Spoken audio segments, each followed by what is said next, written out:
Software soft power എന്ന് പറഞ്ഞാൽ ഒരു കൺസെപ്റ്റാണ്.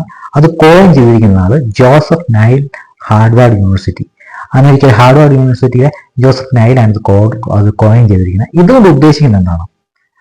മറ്റു രാജ്യങ്ങളെ സൈനിക ശക്തിയോ ശക്തി പ്രകടനങ്ങളോ ഇല്ലാതെ തന്നെ നയപരമായി സ്വാധീനിക്കുന്ന ചില ഘടകങ്ങളെയാണ് സോഫ്റ്റ് പവർ എന്ന് പറയുന്നത്.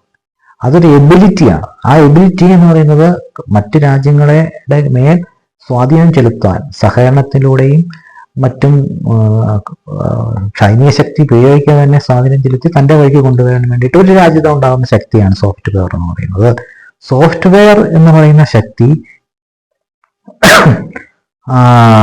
മറ്റുള്ളവരെയും അവരുടെ രാജ്യത്തിന് ഇംഗിതത്തിലേക്ക് ആകർഷിക്കാൻ സാധിക്കുന്ന രീതിയിലുള്ള ഒരു അപ്പീൽ, ഒരു അട്രാക്ഷൻ ആ രാജ്യത്തിന് ഉണ്ടാവണം. സോഫ്റ്റ്വെയർ നിർവചിക്കുമ്പോൾ അതൊരു നോൺ കോയേഴ്സീവ് ആയിരിക്കണമെന്ന് വ്യക്തമായി നമുക്ക് പറയാൻ സാധിക്കും.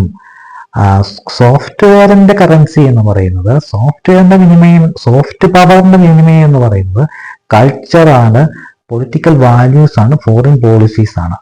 Culture, software is A culture, political value and foreign policies. ഇത് ഈ കാലങ്ങളിലൊക്കെ തന്നെ പ്രസക്തമായ ഒരു കാര്യമാണ്. അമേരിക്കയാണ് സോഫ്റ്റ് പവറിന്റെ ഉപജ്ഞാതാക്കള്.